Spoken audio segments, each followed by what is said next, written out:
The McLaren garage is in chaos once again because Max Verstappen has just dropped a verbal bombshell that could completely rewrite the truth behind the 2025 championship.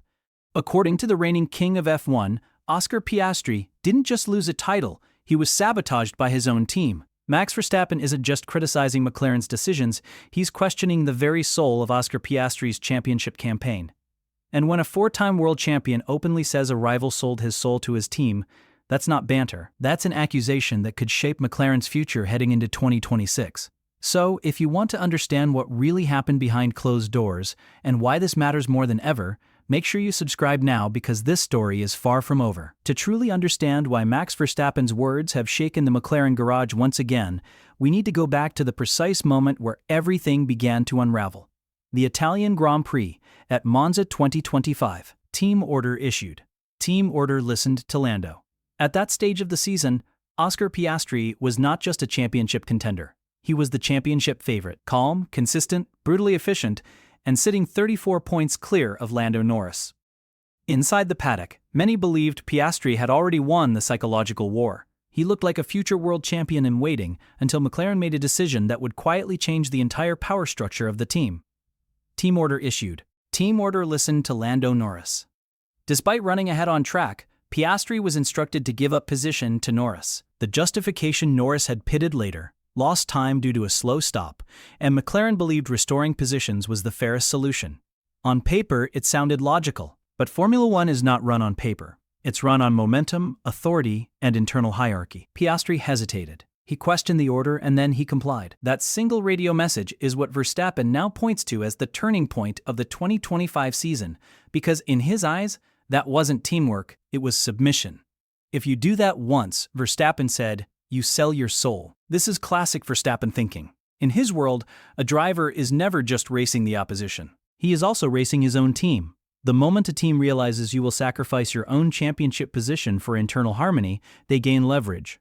And once that leverage exists, it never disappears. From Monza onwards, something subtly changed inside McLaren.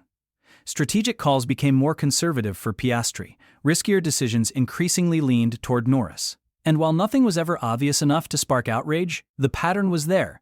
Piastri, once the clear number one through results, slowly became one half of a narrative McLaren wanted to control. And this is where Verstappen's accusation of betrayal becomes so dangerous, because it isn't about one team order, it's about what that order represented. At the time, McLaren publicly insisted they were running a level playing field, but internally, teams don't operate on slogans. They operate on trust, predictability, and power. By complying, Piastri showed loyalty.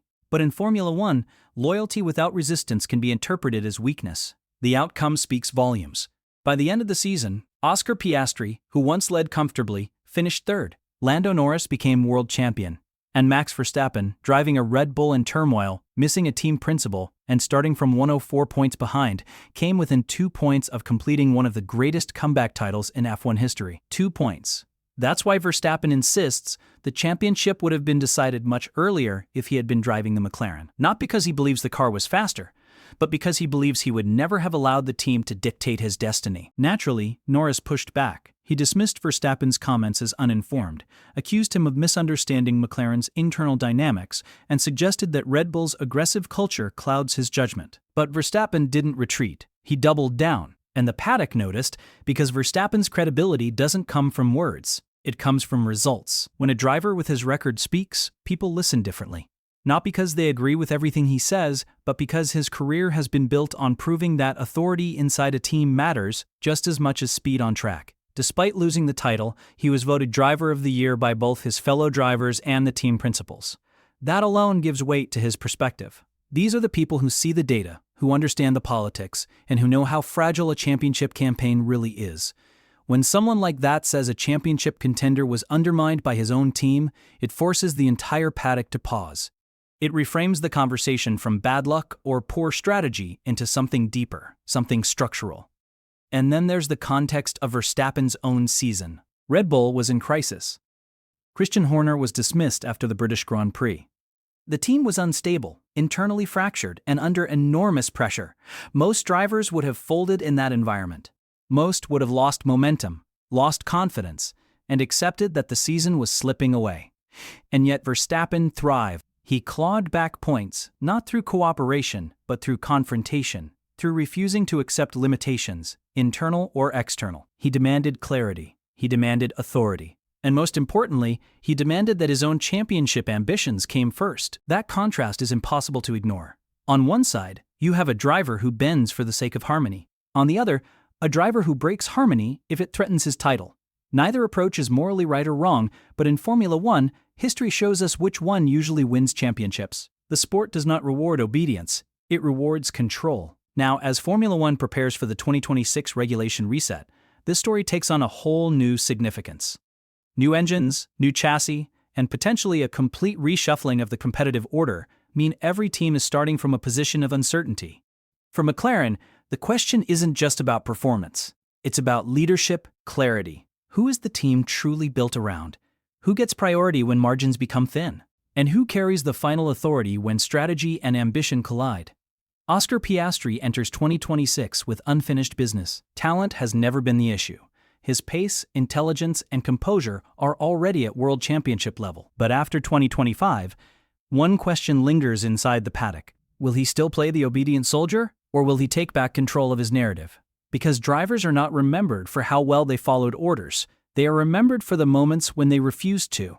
There is a psychological shift that happens when a driver stops asking for permission and starts setting terms. That shift changes how engineers speak to you. It changes how strategists build plans around you. It changes how rivals view you. And it changes how the team defines its future. Piastri now stands at that exact crossroads. Because Verstappen's message is clear. In Formula One, championships are not only won on track, they are won in moments where a driver decides whether to obey or to fight back. They are won in radio calls, in post-race debriefs, and in the silent power struggles that never make the broadcast. And McLaren now knows exactly what happens when that choice is made without resistance. But this isn't just about Oscar Piastri as an individual. It's about what McLaren wants to be as a team in the new era. Every great championship outfit in Formula One history eventually makes a choice. They either fully commit to one driver when the moment demands it, or they try to balance two ambitions and risk weakening both. McLaren now stands on that same fault line. The decisions they make in quiet meetings, the tone they set in strategy briefings, and the way they respond when pressure peaks will define whether they become a ruthless title-winning machine or a team trapped in permanent compromise. 2026 will not only test their car, it will test their identity. So, here's the real question. As Formula One enters a brand new era in 2026, will Oscar Piastri fight back and reclaim his authority inside McLaren? Will he define himself as the driver the team must build around? Or has the damage already been done? Has the perception been set that he is the one who will always compromise for unity? And if Verstappen is right, who will dare say no next time? Who will draw the line when strategy conflicts with destiny? Because championships are decided not just by lap times, but by the courage to protect your own future when everything is on the line. Let me know your thoughts in the comments. And don't forget to subscribe so you won't miss any of our latest videos.